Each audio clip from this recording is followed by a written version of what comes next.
नमस्कार दोस्तों, आज की खबर हर भारतीय नागरिक के लिए बेहद जरूरी है क्योंकि अब सरकार ने नागरिकता साबित करने के नियमों में बड़ा बदलाव कर दिया है। जी हां, अब पूरे देश में नागरिकता सत्यापन यानी SIR की प्रक्रिया शुरू हो गई है और इस बार सिर्फ 6 दस्तावेजों को ही नागरिकता के लिए मान्यता दी जाएगी और इनमें से केवल 2 दस्तावेज ऐसे होंगे जो आपकी भारतीय नागरिकता का पक्का सबूत माने जाएंगे। यानी अगर आपके पास सिर्फ आधार कार्ड या पैन कार्ड है तो अब वो नागरिकता का प्रमाण नहीं माना जाएगा। सरकार के मुताबिक अब देश के 12 राज्यों में SIR की प्रक्रिया फरवरी 2026 तक पूरी कर ली जाएगी, जिनमें उत्तर प्रदेश और बिहार सबसे अहम राज्य हैं। इस प्रक्रिया में ब्लो अधिकारी घर घर जाकर नागरिकों से उनके दस्तावेजों की जानकारी लेंगे और अगर किसी का रिकॉर्ड पुरानी वोटर लिस्ट से मैच नहीं हुआ तो उनसे पहचान और नागरिकता से जुड़े कागजात मांगे जाएंगे। बहुत से लोग ये सोचते हैं कि आधार कार्ड, पैन कार्ड और राशन कार्ड ही सब कुछ है, लेकिन दोस्तों, सरकार ने साफ कर दिया है कि ये सिर्फ पहचान पत्र है, नागरिकता का प्रमाण नहीं, क्योंकि कई विदेशी नागरिकों ने भी भारत में रहकर ये सभी कार्ड बनवा लिए हैं। इसलिए अब पहचान और नागरिकता को लेकर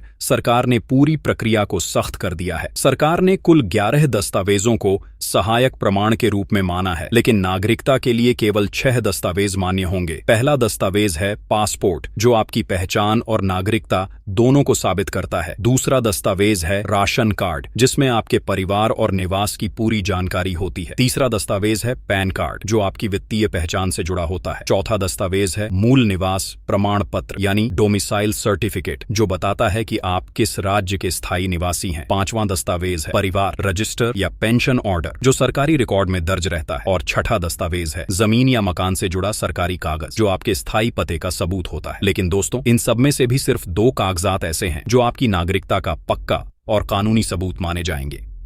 पहला है जन्म प्रमाण पत्र यानी बर्थ सर्टिफिकेट और दूसरा है वोटर ID कार्ड। जन्म प्रमाण पत्र अब पूरे देश में अनिवार्य होने जा रहा है।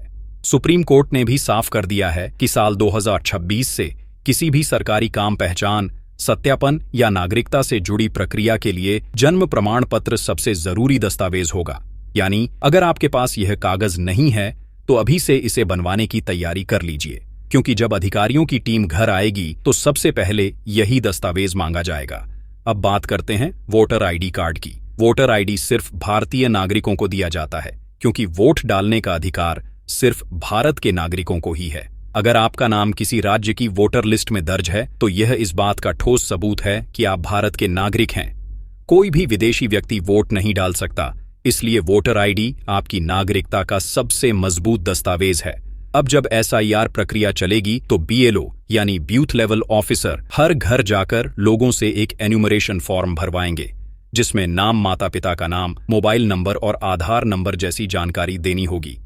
अगर किसी का नाम 2003 की वोटर लिस्ट से मेल नहीं खाता तो उनसे पहचान और जन्म से जुड़े दस्तावेज मांगे जाएंगे। यानी अब नागरिकता साबित करने का आधार यही 2 कागजात होंगे, जन्म प्रमाण पत्र और वोटर ID कार्ड। इसलिए दोस्तों, अगर आपके पास ये दोनों दस्तावेज नहीं हैं तो आज ही बनवा लीजिए और अपने परिवार के हर सदस्य के कागजात पूरे कर लीजिए, क्योंकि आने वाले समय में यही दस्तावेज तय करेंगे कि आप भारत के नागरिक हैं या नहीं। सरकार का मकसद है देश के सभी नागरिकों का डाटा अपडेट करना और यह सुनिश्चित करना कि कोई बाहरी व्यक्ति नागरिकता का गलत फायदा न उठा सके। इसलिए यह जानकारी हर व्यक्ति तक पहुंचनी जरूरी है। दोस्तों, अगर आपको यह जानकारी काम की लगी हो तो वीडियो को लाइक कीजिए, शेयर कीजिए, ताकि ज्यादा से ज्यादा लोग जागरूक हो सकें। और अगर आप चैनल पर नए हैं तो चैनल को सब्सक्राइब जरूर कीजिए, क्योंकि आगे भी हम आपको देश से जुड़ी ऐसी जरूरी और असली खबरें सबसे पहले पहुंचाते रहेंगे। जय हिंद, जय भारत।